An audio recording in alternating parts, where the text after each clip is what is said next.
Hey people, welcome back for another edition of the Jagged Edge. This is Ian here along with Chris.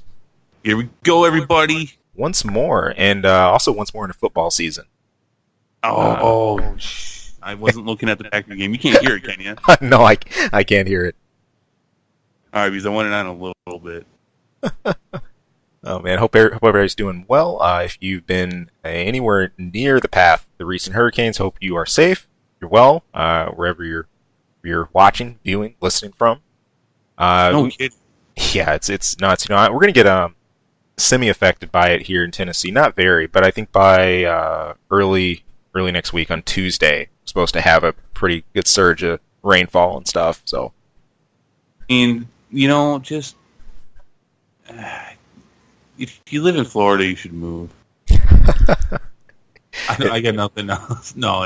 There's plenty of reasons to stay in Florida, friends and family and work and all that stuff. Why anyone stays in any area, but right. God, Florida gets hit. It seems like every year Florida gets something. It does, and that's not just years back with Andrew. It's always something else. So I was already on the fence about coastal living.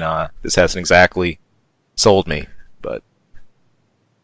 Well, anyways, yeah. So I hope everyone's staying dry and staying safe. Yeah, we have a lot of show. We have a lot. When I was first putting this together, I'm like, is this going to be another lull week? But with all of our combined junk, we have a lot of junk. I was about to say, are we Captain Planet? Why our powers combined? But no. Okay. What? I'll leave it. I don't know why. I just had a serious 90s flashback as you were saying that, but ignore me. Go on. Oh, because I was saying we have a bunch of junk. well, yeah. There was the. I forget. I don't know if it was Captain Pollution. There was like the opposite guy to Captain Planet. I mean, shame on me for not remembering his name, but he was like all about trash and junk. And he like assembled from like. Never mind. Let's get into the topic. I remember Captain Planet, but I remember enough about Captain Planet to not watch Captain Planet. So, okay. So yeah, let's get right to it. One of the bigger stories of this week, probably the biggest one we're going to talk about. The director of Star Wars Episode 9 got canned this week. I took a double take when I first saw that in the note. Man, I did not though, and we haven't talked about this. I think we might have mentioned this sometime in the last few weeks. How there was rumors about this. I don't know. I sometimes we'll comment about rumors if we feel that they're fairly legitimate. I normally won't bring them up. Right. But there's been rumors about this. Colin Trevorrow, he did Jurassic World and Book of Henry, was released. Disney put out a notice statement earlier this week saying that due to differences in vision. Now, the rumors around this is that he's been quite difficult to work with, especially after Jurassic World and how popular that was. That people have been having a hard time with him for a while, and that the different drafts of the scripts have not been very good, and people just in general have not been very happy with working with him. A lot of people have been saying that this could be on the writing could be on the wall for this, but they think a lot of what triggered this was Book of Henry recently coming out in a bombing like it did. Mm. So, did you see Jurassic World? Yes, I did. It was fun. It was all right. Yeah, I mean, would you want that person working on a Star Wars movie? Not a fan. It was what it was. It was fine. But my biggest issue with that is something that most Star Wars movies have, is that Jurassic World really seemed to lack in depth. Right, and that's part of why I mentioned that. I mean, we've taken this really interesting turn with Star Wars. Gone from the very first with the New Hope, creating this sort of sci-fi sensation, to the amount of not just fan fiction, but novels and extra canon and memorabilia and everything else Star Wars has spawned, for really, really, really wanting to delve into the deep stories behind these characters, behind this world. I think a superficial glaze of Star Wars just doesn't serve it anymore. This just doesn't seem like the kind of content you could Michael Bay your way through. I feel very similar to that. So at the end of the day, I'm fine with this. I guess I need to wait to see who they bring in, but ultimately I'm okay with this. Fair enough, man. All right, there it is. I got nothing. You were real quick on the. I'm glad. Oh, go ahead. Sorry. I was saying real quick, the rumor mill with this one. You were saying this had, been in the air for a long time that it might happen. I mean, do you know if there were ever these kind of reports for Jurassic World or the others that he was just extremely hard to work with? Were there difficulties producing anything else? Like, I don't know, anything else that would, give some credence to this whole dismissal? Basically, from what I read, a lot of it stems from Jurassic World because that movie did so well. Mm-hmm. That he got a pretty big ego from that. Now, again, this is all rumor. Got it. But because that did as well as it did, it was very much, everything I do is right. Somebody said that he was had a he's really, really, really confident. I think is a very nice way of putting it. It was somebody was quoted saying that. If they're going to do this, I'm glad they're doing it now instead of like what they did with the directors for the Han Solo anthology film and getting, axing them just weeks before production was supposed to be done. Yeah, it's brutal. So, they're doing this before they start shooting. There was people talking about who the next director should be. I really don't know. In Disney picks, they really pull them out of left field. Which is fun because then you get a very distinct feel for each movie. But So I don't know. George Lucas? Mm-hmm. No, no, not at all. But but he's gone. So I'm glad they did it. If they were going to do it, I'm glad they've done it now. Fair enough. Turning though, how about what's up with Suicide Squad 2? So, oh my gosh, I can't wait to talk about Suicide Squad 2.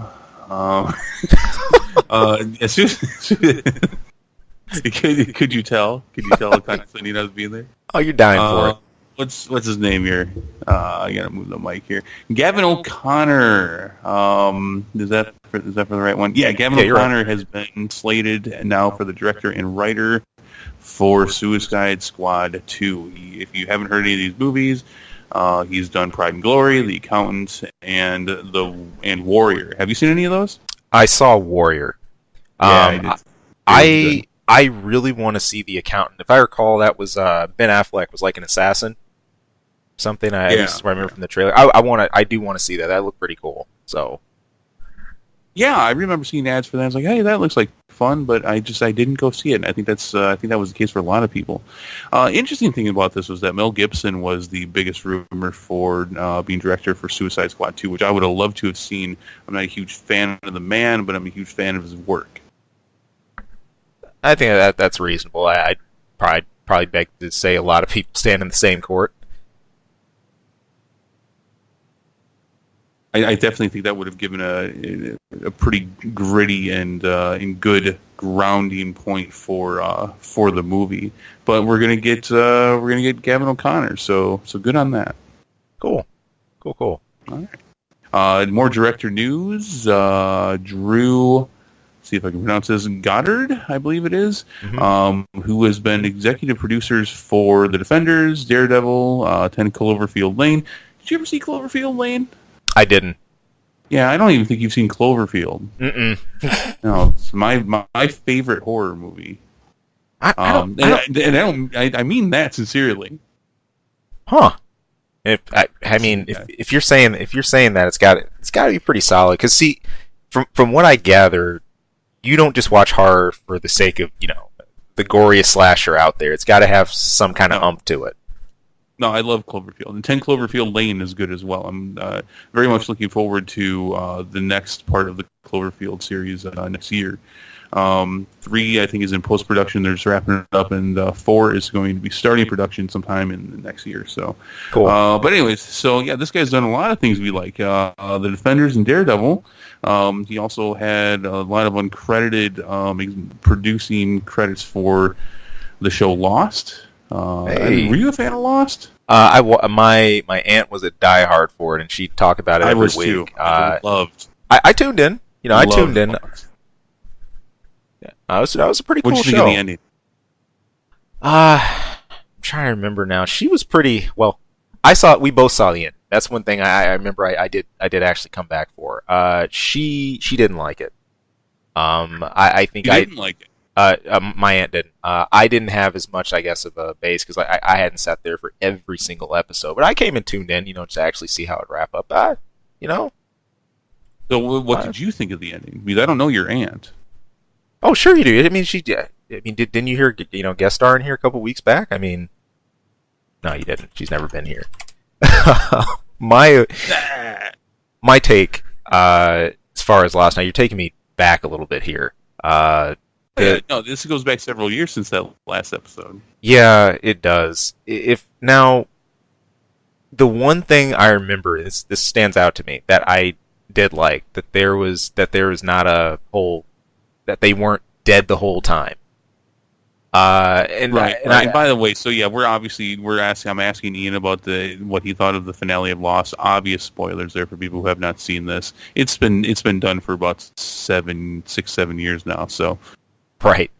There was what was it? Everyone sort of had like their own like purgatory universe. Sort of like they were dealing with, and they like created like this reality for themselves. But basically, yeah, we saw purgatory in how they used to do the flashbacks and the flash forwards and sideways. Right. In the last season we started seeing what was going on in purgatory, and a lot of that was focused on the last episode. And they all meet up again, basically in purgatory, where they then get to rest. Yeah, hey. I like that. I liked how that was done. I liked sort of like the last clarification of like the island, its rules, all that. There was a bit of fill-in about the whole, just overall like the whole island mythology and all that stuff, and that was cool. It worked for me. I think there were enough developments and enough tie-ups not to leave me with a lot of questions about loose ends. No, I thought it was pretty cool. Yeah, for the completionist, I completely understand because they did leave some things unanswered. They did change some things midway through. They didn't follow the rules that they seemed like they were setting at the first few seasons, and that is disappointing. But overall, I enjoyed the viewing of Lost. I thought it was a fun show. Anything that can be that compelling for so long, it is disappointing that when it came to the final project, it didn't turn out as great as they had talked it up. But overall, I enjoyed it.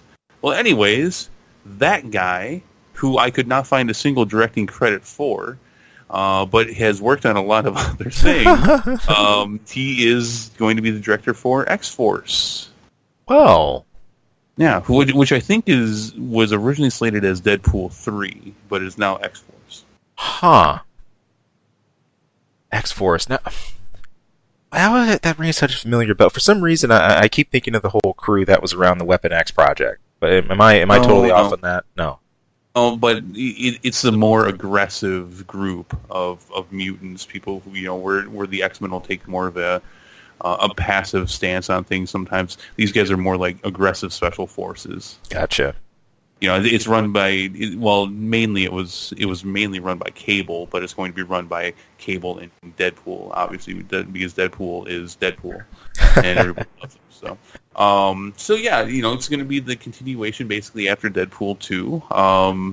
But hey, this guy has had his hands in a lot of things I like, especially Defenders and Daredevil in 10 Cloverfield Lane. So I am all for it. I have not seen him direct a single thing, but hey, why not? Take a crack at it.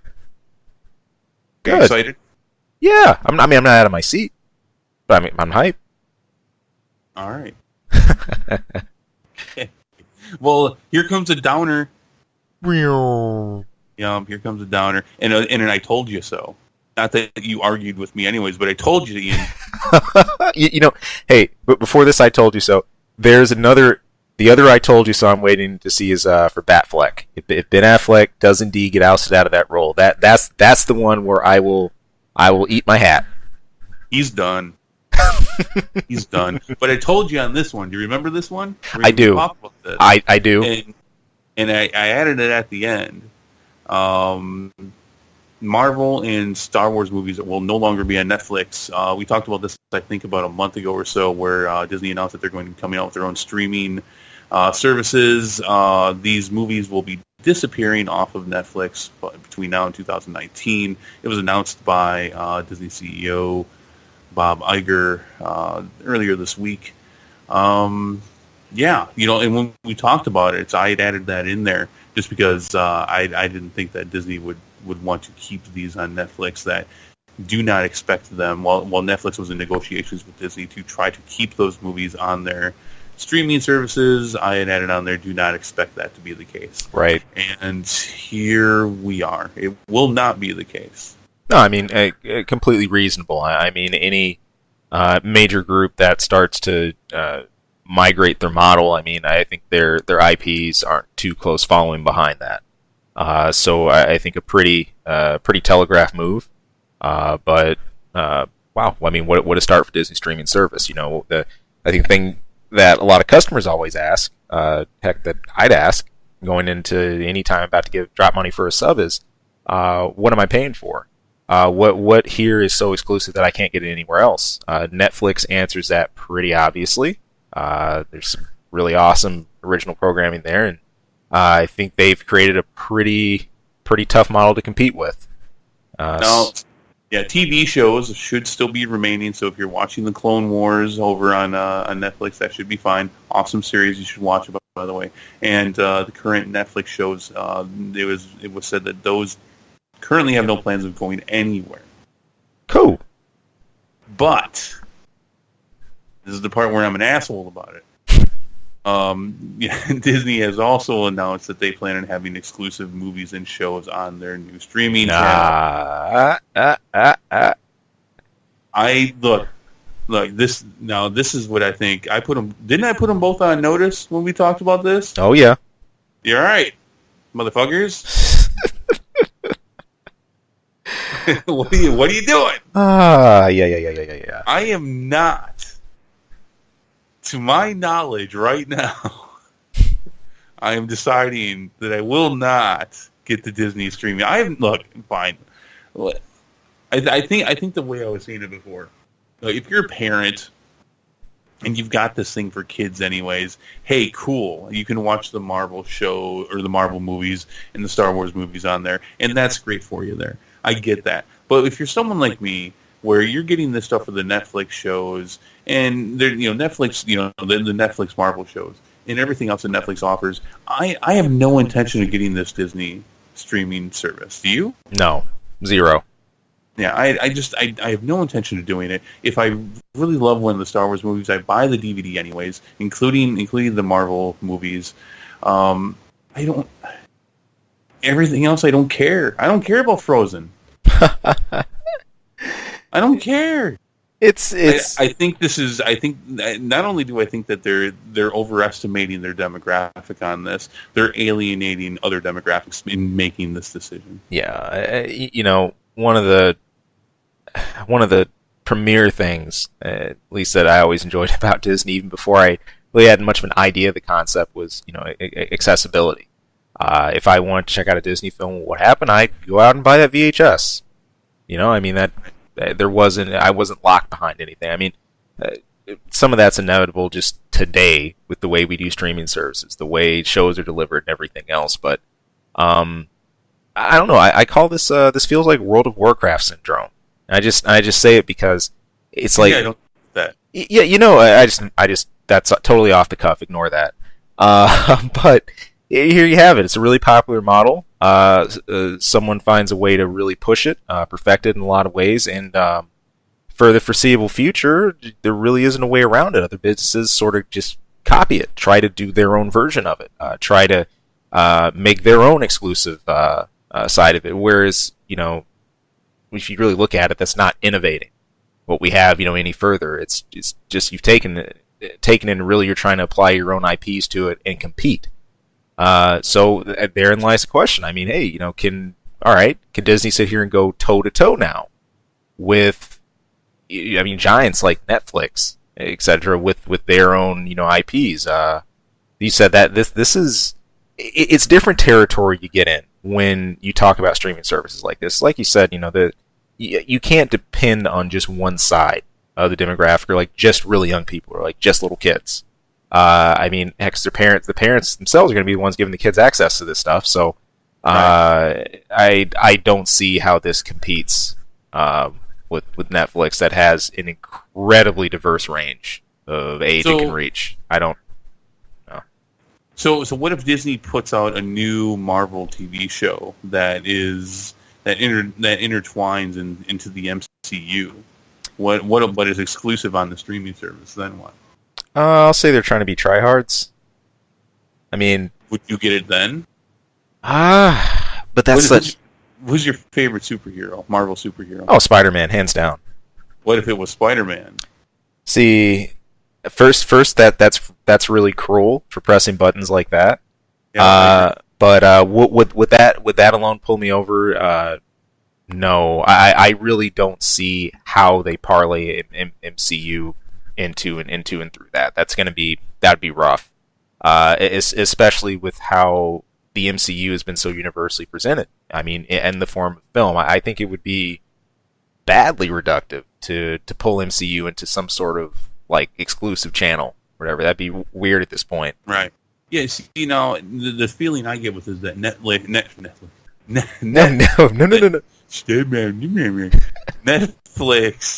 Netflix was an appropriate outlet for Daredevil and what ended up coming after Luke Cage and Jessica Jones and all that, because it still follows the hour-long drama format, but it allows you to be a more daring and in pushing the edge as far as the content. What they do in the show, it feels appropriate. Right. Now, if they start doing that on Disney with shows just like it that are part of the MCU, then it just kind of feels like you're being a greedy hack. Yeah.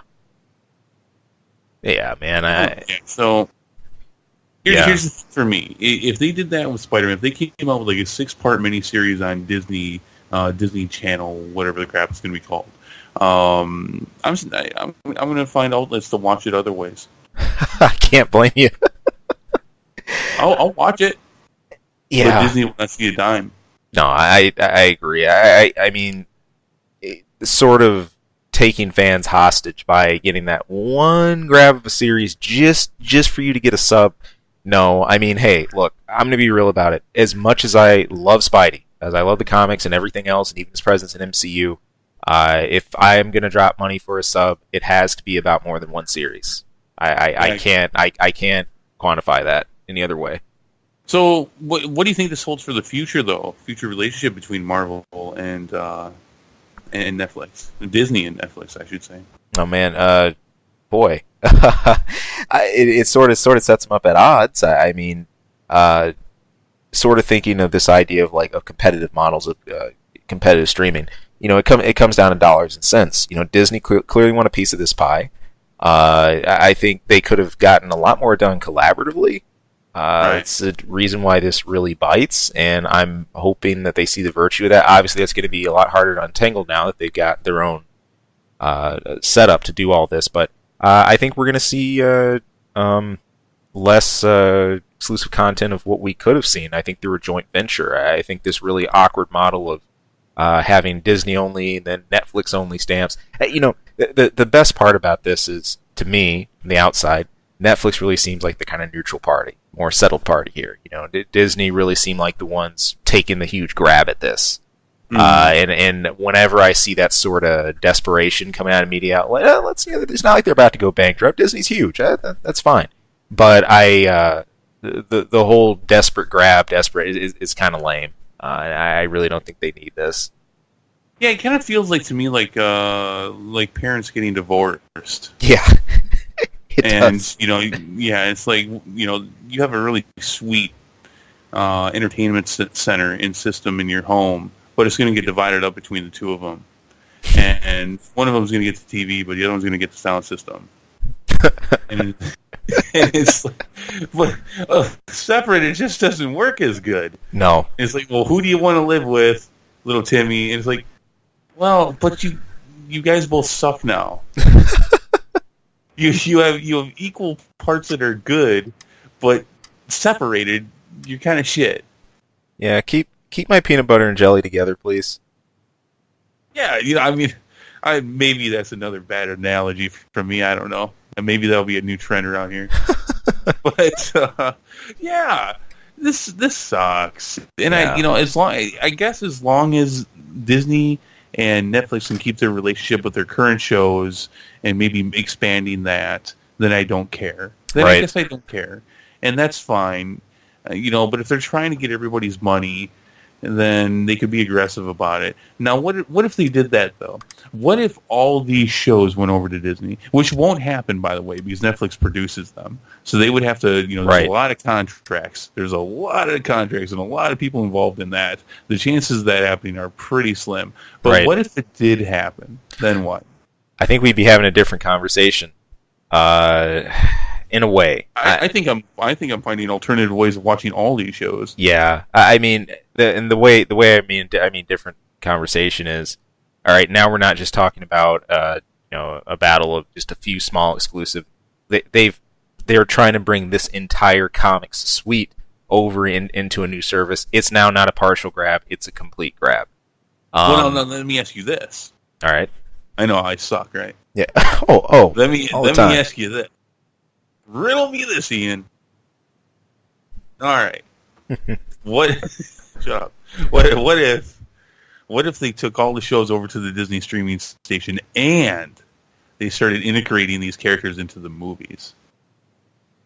Boom! Just blew your world up.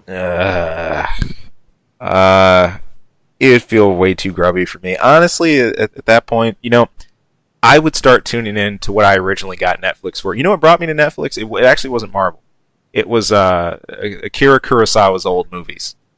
I really wanted to find a way to see all the old stuff that I couldn't because I love his films, and I was shocked because Netflix had all the oldies. I'm like, holy crap! Here it is. Here's the whole library.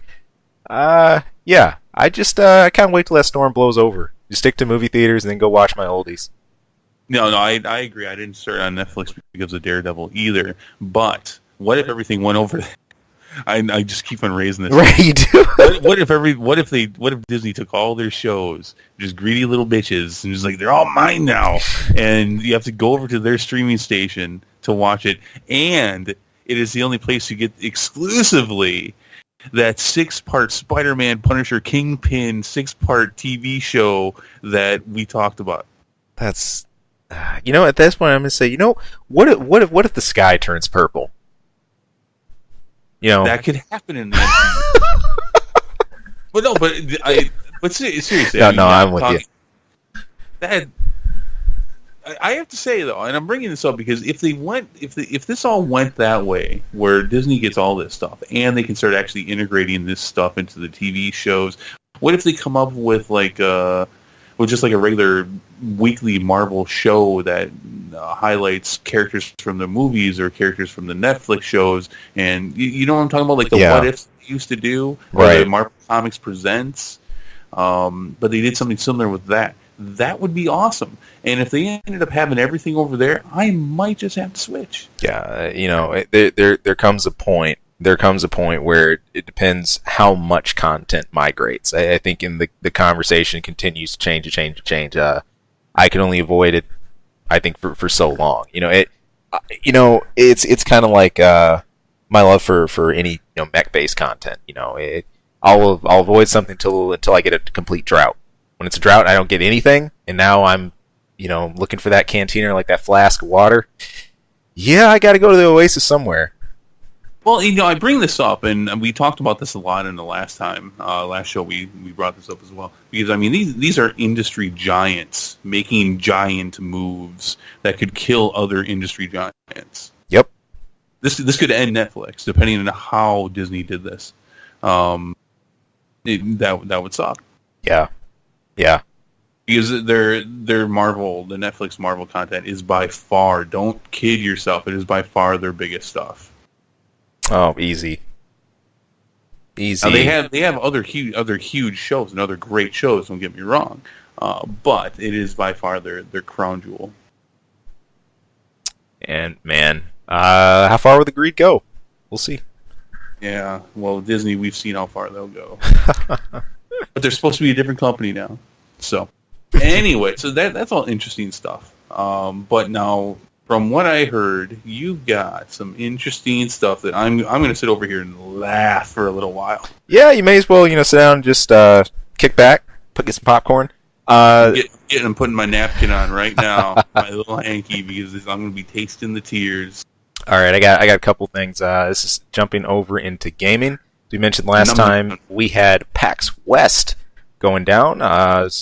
Besides some pretty sweet announcements and everything else, there were some really good panels that were there. One of these days, I'm going to make it out to a PAX West. I'll settle for South and East for now. But the first one I want to jump a little bit into, we talked about this a little bit beforehand, is Tekken, and how Tekken. yeah, and how Tekken's kind of entered back in to the picture here. Now, I follow this series. I've been playing Tekken since 2. That's where I started. Really picked up with 3. I guess a lot of people could say that. Most people I know really enjoy Tekken 3, and that's where Same here. Yeah, you too. It's where you got a lot of the base for it. Starting with Tekken 4 with wall splats and being able to pin your opponent against the wall, continue combos, and extend the carries. There were a few glaring problems that started. I think the combat system then, even though I played through that pretty thoroughly, and, enjoyed it, it started giving it a kind of funny side eye. And by Tekken 5 and by Tekken 5 Dark Resurrection, I thought this was starting to get towards intolerable levels. Carries and combos got to the point, and yeah, okay, you can say all you want. This makes you sound like a scrub. Okay, fine, but I really thought it was wild that we expanded from where we were standing in Tekken 3 and sort of where we went with 4 to pretty much death combos off of a juggle. Most high-end matches I'd see pretty much came down to, of course, launchers, full carry to the wall splat, combo reset, dead. And, back next round, wave dashing, and back dashing around again. And it's not as much with skill to input a combo itself. This stuff takes time to perfect. I think Tekken's always had some cool room for your own little switches and variation in combos. That's cool. But to the point and to the degree that things got without, I think, a lot of cool tech options to sort of like repunish or kind of, return the tables.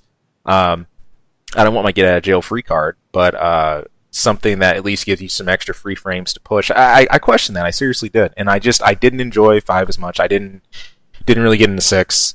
I think things started to take a bit of a turn for the better in Tag 2. It was a little more responsive and had some of those very things that were on my Christmas wish list. The team tags, the way you could do your Karas and the cancels, not just throw cancels, but also interrupting combos, the way you could call your partner into tech. Really good stuff that was needed, and especially held up in the modes where you could have one character versus a team of 2, and it's still balanced out. So there were some really good signs in the wall then, and that brings us to today, Tekken 7.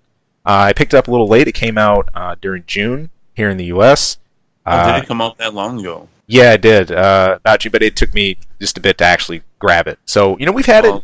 It's been out there a couple months now, at least. Don't blame me for that. And a lot of those things that I've seen in Tag 2 sort of translated here. Super responsive. Really just on the technicals. I think that the fun thing I've always enjoyed about Tekken, as far as responding to things, or doing parries or counters and reversals, or punishing missed combo strings and things, is Tekken's always kind of given me the room of like how would I respond, or what would I actually do in this situation if I had this, or like how could I actually twist this around, not in some really weird anime style comeback. You can kind of argue that with the rage arts now. Tekken has its own version of kind of like a miniature super combo you can do when you're in rage mode. But all that aside, there's been enough love and details put into this one on the technical front that I'm actually really digging it. In fact, I've really picked things up again. I'm still trying to live out my long dream, playing a Mishima. Got to get my Electric Wind Godfist down. But no, it's been fun. I really haven't really enjoyed a Tekken since 4. I think I've always played these since just for the endings and how goofy they can be and stuff. But I know I'm liking this one. I really am, and actually surprised me. So, and that's why I wanted to talk about it today, because when we talked about the game review for this year, we were pretty merciless. Oh yeah.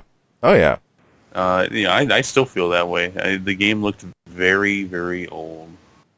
Yeah, you get that crusty, feel. And the funny thing is how Tekken has incorporated, kind of like embraced that. So there's this move called the hop kick, and the hop kick is really, really significant, because not every character has one. But when you actually do one, when you execute one right, it causes a really, really strange cross up because of the way that the hit frame works. So it looks like you're jumping past someone when you do it, but like you kick them in the head, but you're behind them doing it. It's really messed up looking. And the funny thing, it looks like something out of like Tekken 1 thrown all the way here. I guess that's the sort of artistic clash Tekken goes through. You have a lot of these standard default frame moves. A lot of characters have, right? Like a wake up kick, or a wake up low kick, or a crouching medium, things like that. You know, that's the same across the board. It looks almost like Virtua Fighter, and in some ways that's weird. You know, you take like a ninja, like Raven or like Master Raven. You know, you're twisting, teleporting around, making duplicates of yourself, doing nutty combos, and then all of a sudden you have this really rigid, stiff kick, or this really rigid, stiff look. That's always thrown me off a little bit about Tekken. But even some of those animations have been polished up a bit. They finally taken out the. I don't see as much of the back roll they had before. They have more of just like a standing motion. There's just a lot of little just polishes here. So there's enough to recognize it as Tekken, the classic SFX and stuff. But I'm pleasantly surprised. And wow. I did not think I would be. All right. Well, from a casual's point of view, let me ask you a couple questions. Yeah. All right. When you beat the game with certain characters, does it unlock a new character? Depends. Well, most of your unlocks are actually you have them out of the box. Now you probably then how is that an unlock? Well, I mean there aren't a whole lot of unlocks to do. Why not? I mean there's a couple, but now okay, you might remember like Tekken Tag, right? In the first couple, there are a bunch. Like you beat it and then you unlock. Tekken 3 had a lot of this too. You know, beat it and unlock. What they've been doing lately is you complete like a main arcade or like story mode with the character, and you get their ending. You also get the footage in theater. You get points to like do some customization stuff like that. But so that sounds like a no. No, I mean no. You don't get a hey, I beat it with this guy. Unlock this character. No. That was always the fun part about that. I missed that. Okay, so is King or Armored King in there? Oh yeah. Which one? King. No Armored King? I didn't see him. All right. Well, have you unlocked all the characters yet? I think I'm missing someone on the right. Wait, is it? No, I got Akuma. No, Let me see if I have a full roster. To my knowledge, I do. Is the bear in there? Oh yeah. Nice. Oh yeah. Okay. You got your bears. And by the way, some people complained about that, having the separation between Panda and Kuma, saying that's a big waste of space. You should just consolidate, because for the longest, Kuma and Panda kind of worked as like palette swaps for one another. But did you just call them Pooh? No, palette swaps. Oh yeah, I know, but I thought you called them Pooh and Panda. Oh, Kuma and Panda. Yeah, all right. I thought like Pooh is. We'll go with Pooh. We'll go Pooh. Or I can rock that. Horrible. That's horrible. Okay. Let's get offended. No. Is the little dragon guy in there? Gone. Is the kangaroo and reptile in there? Okay. In order that you asked that. Gon, the little tiny dragon, unbelievably annoying OP dude from Tekken. No, he is not in it. Aw. Tell me the kangaroo and reptile are in there though. As for let's see, what were they? Alex and Roger? Yes. Yeah. Alex is not. He was last in Tekken Tag Tournament too, and I have the same with Kangaroo Roger. I haven't seen him either. Fuck this game. Nope. Okay, whatever. I was, we ripped on this game. I still think that from what I saw, now I have not played it. This is me talking on my ass, but I do that most of the time anyway. So, I think this game still looked extremely dated.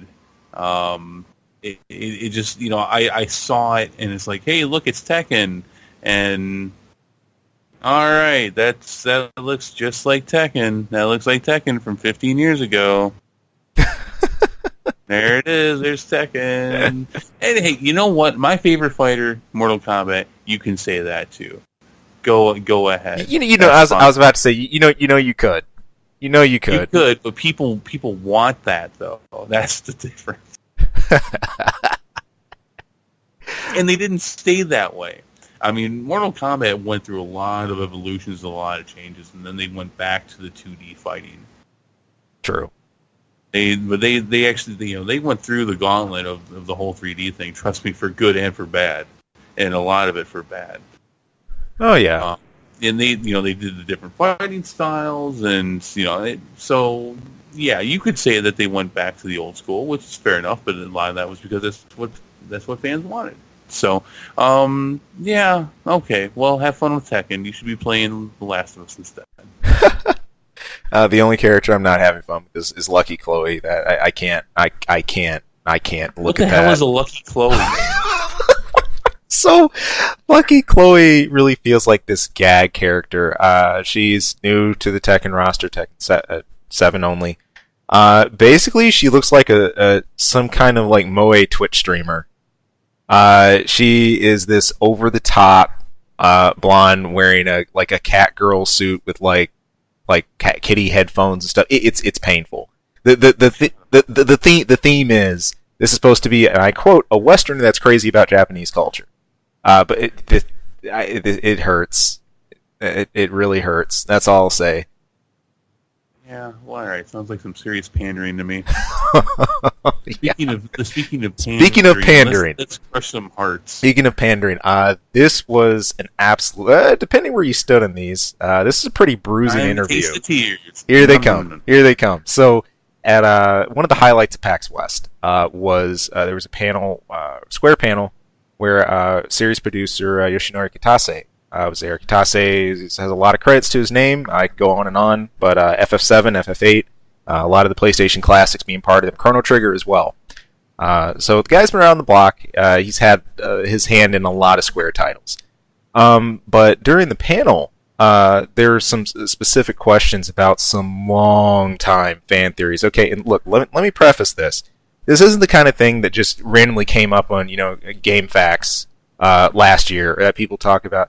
This is the stuff grown men have gotten in little slap fights over, or like internet battles. The stuff I used to hear even before high school. The theories that are floated page after page after page. People that you cannot shut down any other way. They will believe this. People will drink this and take this to bed with them. Ian, how many of these did you believe in? As far as what was before I even go into what was debunked, let me count. I'm going to get into about 4 or 5, but what I believed or stuck by, none. Oh, there was one I said I could see that. Like, I could see that as possible, but I'm not going to sit here and take it as canon. Like, I don't have the grounds to take that as canon, but I can see it. Like, okay. And I sort of left it as neutral like that. I'll tell you which one. It was from FF8. But some of these, look, there's a couple of these that are reasonable. Some of these are just so far-fetched, but this is some entrenched stuff, especially in the FF fan base and the community, and it just hasn't died. So big in that, a lot of this is kind of put to rest for the first time, and a lot of people aren't taking this very well. There have been some pretty bad reactions to it about. I read a couple of threads about how Square keeps failing, with especially in regards to FF8. People didn't take these well at all. But hey, I'm going to start right at the top.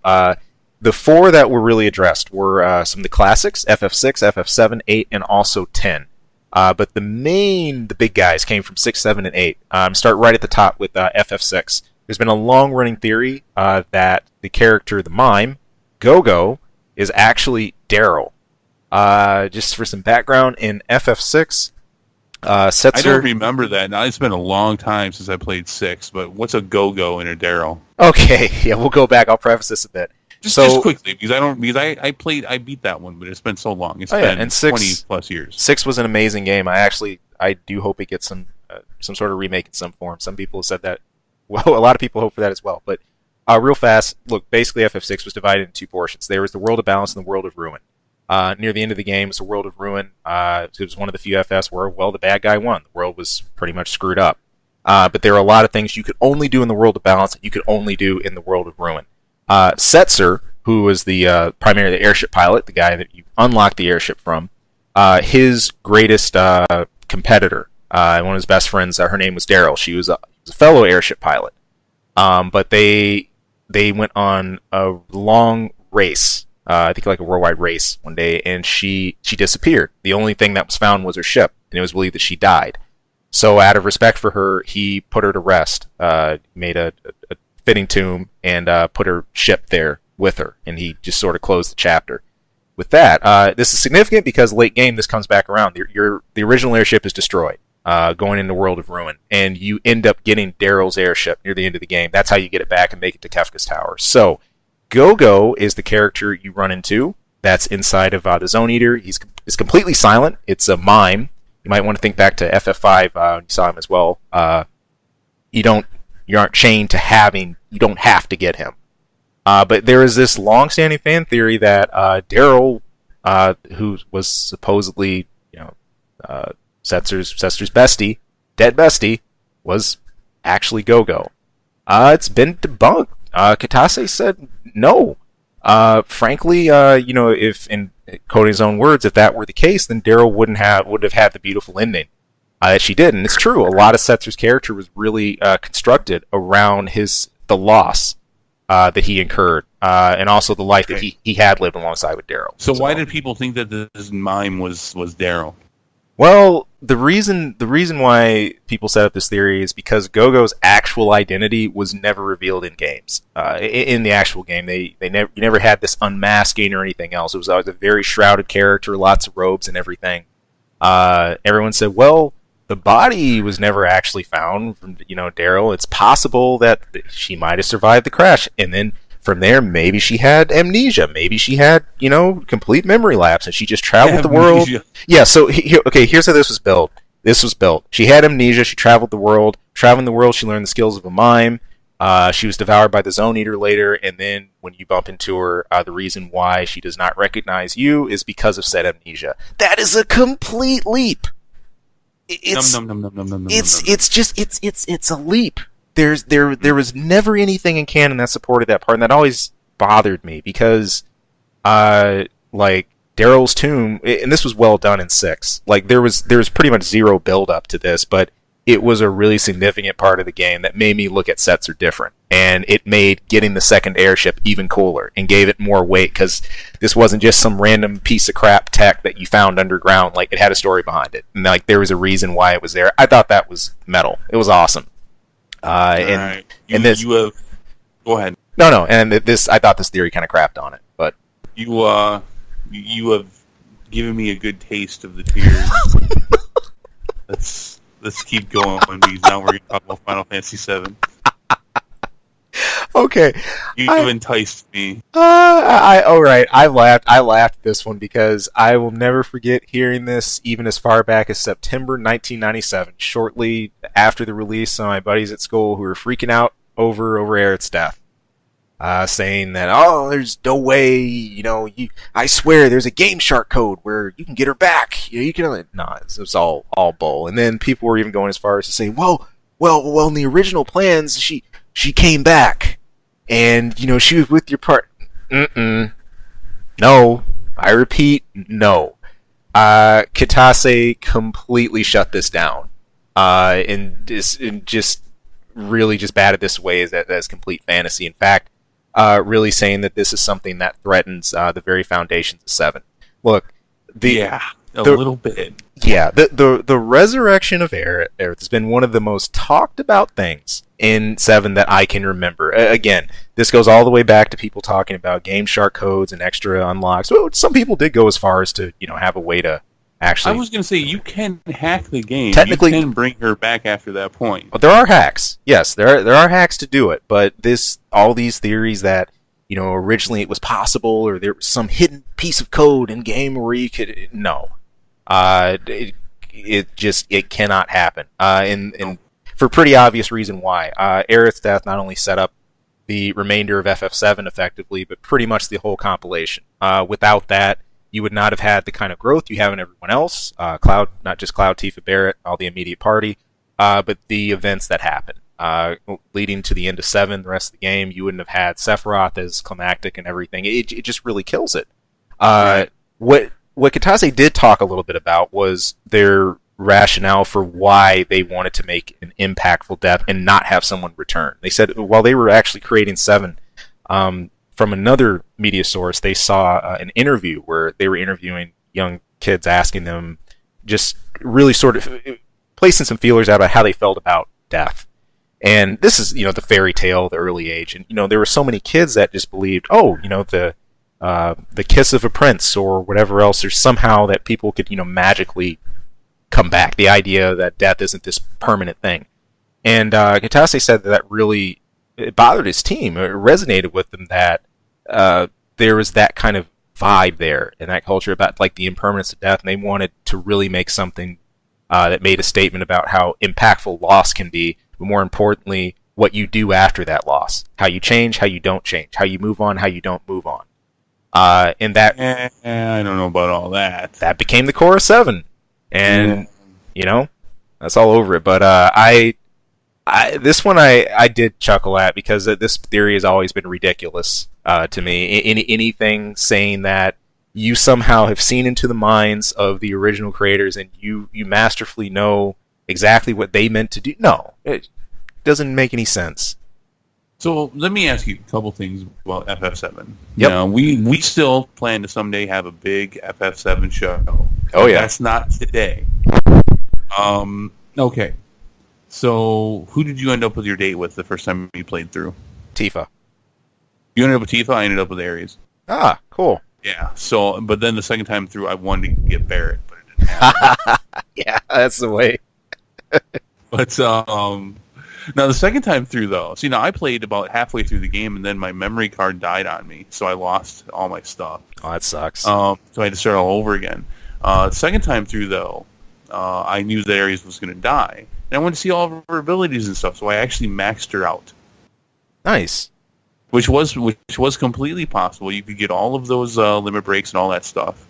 Kind of underwhelming, actually, because especially at that point, because once you've done that to your characters at that point in the game, nothing is a challenge anymore.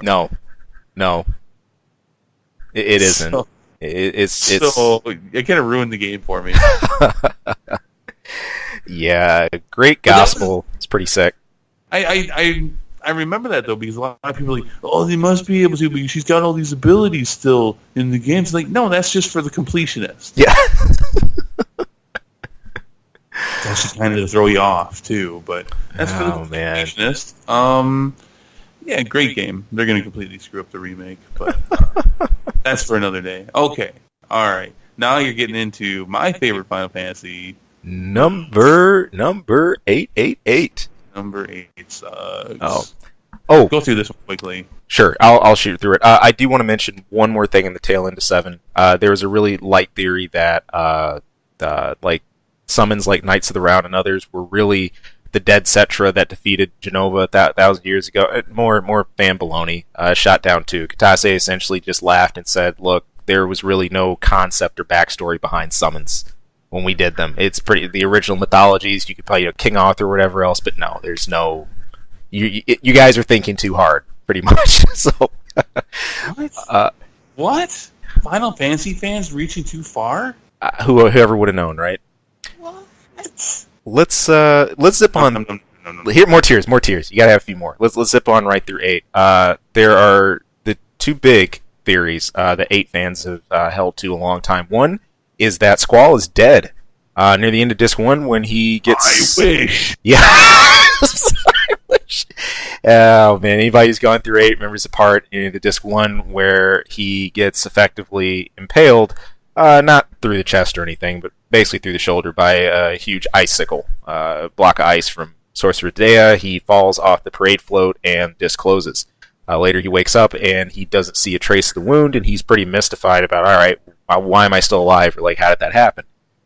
Popular theory is the rest of the game's a dream. Squall's dead, the end of Disc 1, and that's all. The rest of the stuff is just it's just his consciousness going haywire before he dies. No. No, of course not. This is debunked, and the other partner theory along that is also debunked. That is that Renoa, the other protagonist of FF8, Squall's love interest, is actually the sorceress Ultimecia. There's a lot of tiny teasers about this throughout FF8, even some of the current mythology. Their ultimate weapon is similar. The fact that Ultimecia is able to summon Griever, which is Squall's necklace. People said, okay, well, how would she know about Griever if she wasn't Renoa? There's a lot of dots people try to connect with that, or that she's just an alternate timeline version of Renoa. She's corrupted somehow. Okay, this is the one I gotta admit. When I first heard this one, the whole Griever thing really made me think about it. And I said, okay, that is kind of weird that she'd know about that to the point where she could create a summon out of it. And I did question that. I said, I'm not going to take it as truth because there's nothing that's in here in game really telling me that that's actually the case. But I always thought this one was kind of interesting. That shot down. No, not at all. They're completely different characters. Nope. So. Nope. Let's go on because we spent too much time on 8. And that really brings me to. I mean, you hate 8, don't you? Sheesh. Yeah, but I'm not a fan of 10 either. This last one for 10, this one was sort of on the fence side inconclusive. There's a part near the end of 10-2 where there is a young fella named Shinra, and he starts talking about the concept of extracting life energy from planet into a renewable source or to an alternate source of energy. Obviously, that's a huge arrow at FF7. A lot of people have said, well, okay, does this mean that these are within the same universe? Is FF7 simply a different planet in a far-flung future? Hold on. Yo. Let me guess. No. Close. Oh God. Okay. All right. Let's hear the pander. Let's hear it. Oh man. His response, Katase's response was, I quote, "I won't completely come out and say that it is the same world," said Katase. However, Shinra in FF10-2 was created by Nojima, the scenario writer, and when he thought him up, he thought it might be good if people would imagine that a few years after the story of 10-2, that a person named Shinra would grow up and start the Shinra company. So that's something that he did hint at there. That being said, I'm not going to say it's the same. And he left it at that. Oh God. All right. So people might read some gray lines about that. My personal feelings on this one, I think they're obviously separate universes. You might have some names that are similar or whatever else, but it's too much of a leap to piece together where 10 takes place going into 7. I can't. And hasn't Square Enix always made a big deal about the few times when their games are from the same universes? Oh, of course. I mean, look, the only times, from what I've seen in FF chronology, when you really have these visits are characters who are able to traverse. There's a couple of dimension hoppers in the FF series that are really powerful that can do it. Shantoto, the wizard from 11, and Gilgamesh from 5 by complete accident. He gets banished into the void, and he's been traveling between dimensions ever since. So he's popped up in FF8, FF13, FF14. He's just here and there. You never know where you'll see him. So, but that's all. All right. Lots of tears. There's a lot of rage. I think this debunk was needed. I was very pleased about this. Are these like some of these really popular theories? Yes, especially the Squall is dead and Renoa stuff and the oh my gosh, yes. Delicious. Let's keep it going. So you asked me to watch Death Note. Yeah. I watched Death Note last night. Your thoughts? Right. Okay, so I have a couple questions first. Yeah. Okay. How much did this really follow the source material? What made Death Note was there. There were a lot of, I think, some little twists and laws that were meant, characters that were changed and all that stuff, but it's the basic premise of a book like that falling into the world of the living and someone claiming it to essentially, effectively trying to become God of the world was, well, pretty much right on. That's the basic idea. Okay, was Ellen in the show? He was very different here than he was in the actual series. Okay, now the main guy, his dad was a cop, and there was a chick, and that's all from the show? That all is, the girl got a way different treatment. Oh, by the way, spoilers, people. Spoilers for Death Note. A whole lot. We're going to talk. A whole lot. Yeah, she got a much different treatment. She was in the series. Okay, did she try? Was she crazy about the book and try to steal it from him basically and Did that whole thing happen? No, she once she recognized its power, and she was also she had a much more distant connection. Like they didn't even go to the same school or anything like that. She eventually comes Were they across still doing it? in this. No, They weren't even no. doing it. God damn. Okay. In the original series. No, she was pretty much an obsessive fan of lights and basically wanted to do anything that would further his agenda. So, and she kind of left it at that. But she never spilled into the grounds of, trying to murder him. Okay. So I am not a fan. Fair enough. I'm not a fan of the anime. I watched this from a complete outsider's perspective. Mm-hmm. This felt like I was watching a low-budget B horror movie from the 90s. Now, that being said, that's not to necessarily say that it's all negative. No, right. There's pros and cons to that. Low-budget B movies horror movies from the 90s were a lot of fun for what they were. And for what this was, it was okay for what it was. This thing lets you know right away that I'm kind of shitty, but you're going to have a fun time watching me. Here's the thing.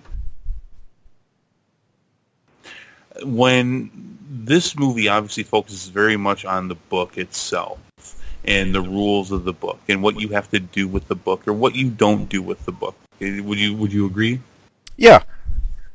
I think from an outsider's perspective, this movie misses the most intriguing part, which is the history of the book and how the book came to be and the demon attached to it and why the hell did the kid get the book? This movie literally starts in a minute with like, pew, there's the fucking book. I can't explain that. Am I wrong? No, I can't explain that. But no, that's pretty much what I gathered too. It was much more of, it was pretty much directed right at him. I think in the original series he saw it fall, but he had to go a little bit of a distance to claim it. So they don't explain why he gets the book in the anime either. They do, but okay. It's sort of. Does it have something to do with his mom? No. See, now that I could have sworn like, wow, okay, the big thing about this is going to be the demon and the book and why the kid got the book, right? And why he has it now, and it's all intertwined with his mom dying. Right. And it's going to have to do with his dad. His dad used to have the book. I'm reaching a bit much, but that's because this thing was very, very dull. Mm-hmm. Mm-hmm. The twist was not a twist, which was that his chick writes his name in the book. Now, explain something to me too. Yeah. Now, because I was doing a lot of laundry when I was watching this. Dirty laundry, like Punisher. Okay. No. Yes.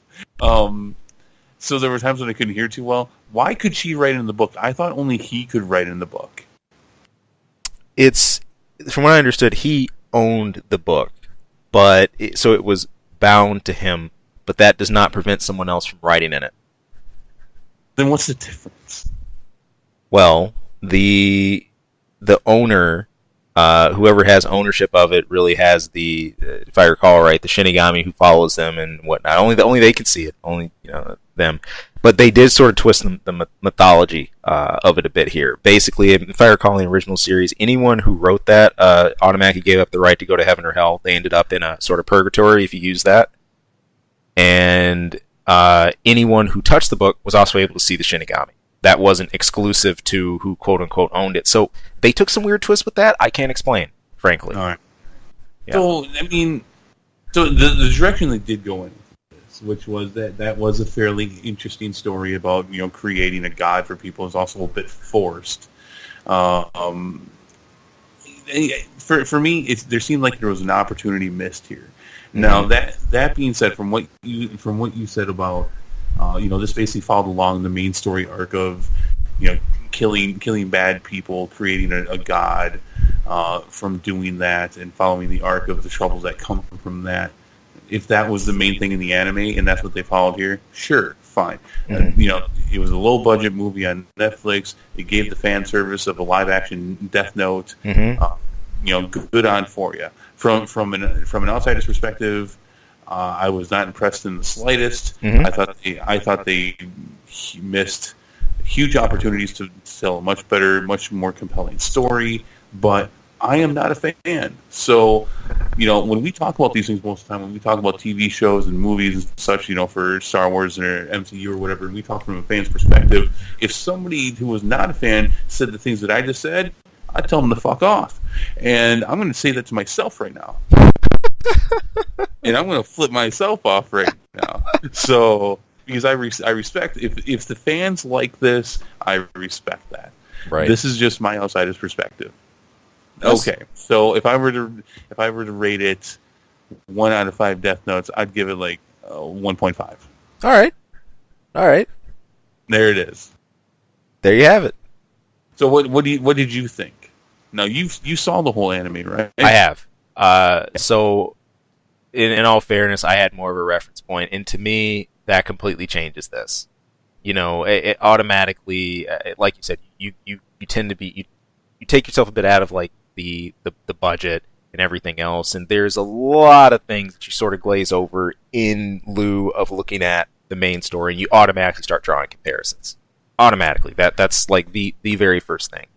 To me, why now bear in mind there was a previous live action treatment, a couple for Death Note. They were done by a Japanese studio.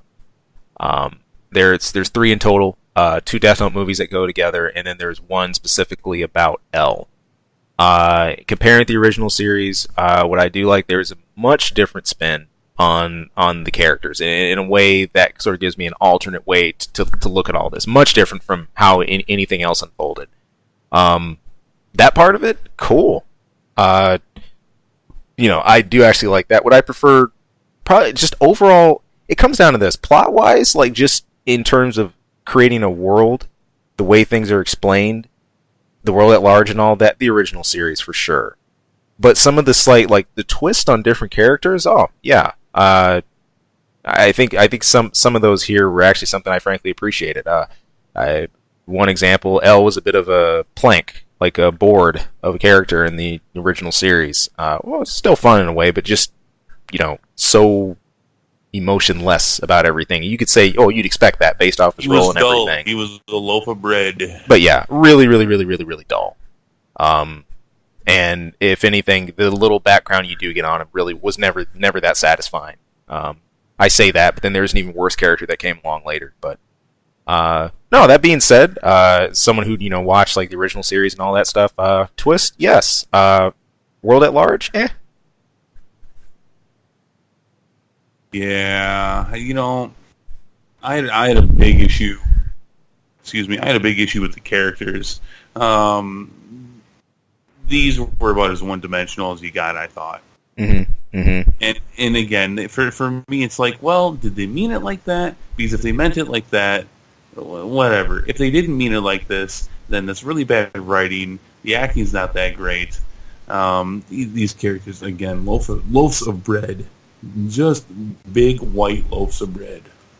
Yeah, and that's the thing too. They, the way Death Note really starts pairing up and portraying characters is really just sort of on this straight map. There's only, as far as like large, expansive amounts of backstory, their motivations and development. I mean, you get it, but more of it points to this larger drama and this larger, question of morality and everything like that. You don't get the same type of character expansion that you normally see in other series and stuff like that. So it's a different formula off the bat.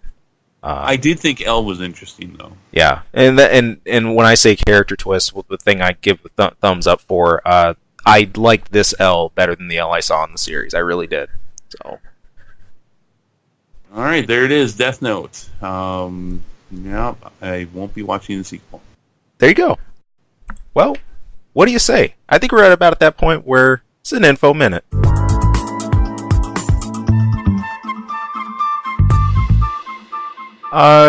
We got a problem with food waste. I don't think that's a stretch to say. A lot of places do. Waste Americans. Yeah, we see it all the time, from bakeries to fast food chains to everything else. Well, what if you can make vodka? Or what if you can make some good alcohol out of that? Would you be more keen on it? I want to invest in this. It turns out there's a group in distillery rather in San Diego They're called the Misadventure and Co. It sounds like a misadventure taking food waste, right? Um, they recently joined this whole fight against food waste by distilling down to its purest form and making vodka from a local food bank's baked goods, the leftovers, effectively the stuff they can't use. The idea is by the owner said, well, when we first came up with the idea, no one thought it was a good one. His name is Sam Sheriskin.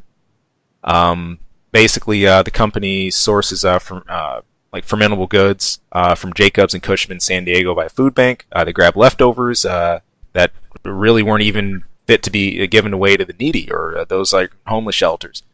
Basically, they take this. They end up being over 1,000 pounds of bread products a week. Twinkies, ho-hos, French baguettes, curlers, you name it. They take it, they distill it down into, well, vodka. And actually, the whole process, it really isn't that much different from making a distilled beverage of anything in the first place.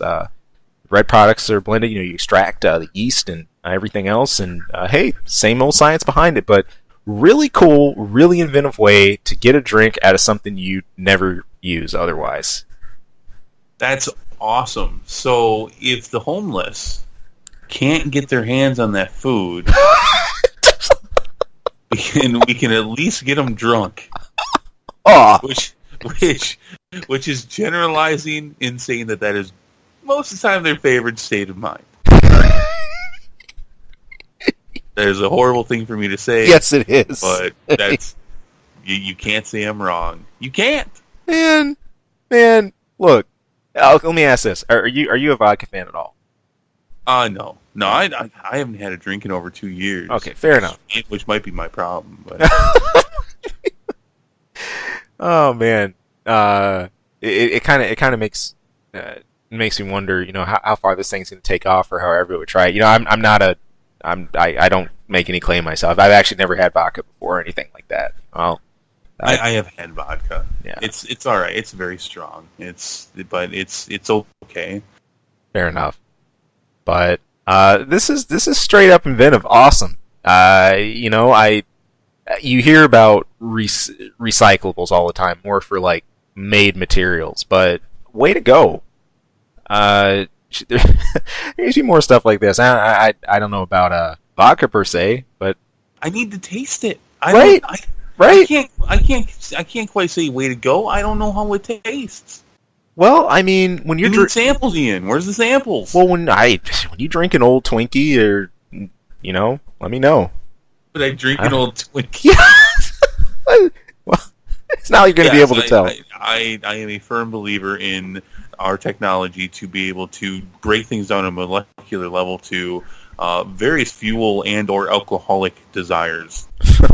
I would drink a dirty old Twinkie. There you have it. I guess this is one of those things like that is cool, but there is absolutely no productive use for this. No. outside of the company being able to make money, which I guess fine, fair enough. You're able to take trash and turn it into money. Good on you. But when it comes to these recycling things, I guess maybe I'm more attuned to thinking that there's going to be something productive attached to it. Right. Fair enough. Hey, good on you again. We have not been able to top Pizza Bikini. I thought you were going to say, speaking of alcohol, I thought you were going to say Super Cough Syrup. That was a good one, too. But Pizza Bikini is the best. But, hey, all right, good on you, though. At least, and let me rephrase, because this is taking care of waste. So let me ask, and that's a good thing. If you can take care of waste, what are the restrictions here? What can and can't they use? As far as I know, they are specifically focusing on bakery-based goods. Okay, that makes sense with the wheat. That makes sense. Right. So you're looking at obviously yeast and the other types of byproducts you can extract. They don't go to restaurants and things like that, specifically with bread products. So okay, so what if it's 2 weeks old, green, moldy bread? Probably. Yeah, I can't think why not. I mean, sure. But it can't be an egg roll. No. But it can be a stinky old Twinkie, Sure. but not a McDonald's French fry. Well, see, that begs the question. 'Cause, I mean, a French fries has a much simpler composition than an egg roll. Yeah, but it's potato. Right. At least that's what they say they are. True, but then bear in mind there's potato bread too. But it can't be a pickle. No, it can't be a pickle. By the way, that reminds me of Rick and Morty. Are you watching that this season? No, not yet. I saw they came out with it. Is it good? Is it really good? Yes. Cool. A pickle Rick. It's awesome. I think there's a few more episodes, unless they're doing more of the season. There's a few more. It's always fun. All right. Well, there it is. I completely took you over to Rick and Morty on your info. I'm with you. But that's all I got. That's all I got for this week's show. So that'll do it. Thank you all again for tuning in. Of course, give us a comment. You're welcome to subscribe or just give us a heads up. With any of your thoughts here, if you're bathing in tears from having a theory debunked or anything else, by all means, throw us an email. That's caseonmedia. Yes. No, in fact, email me privately. I want to taste the tears. I will pay money, especially Final Fantasy tears. That's my favorite. You heard it here, folks.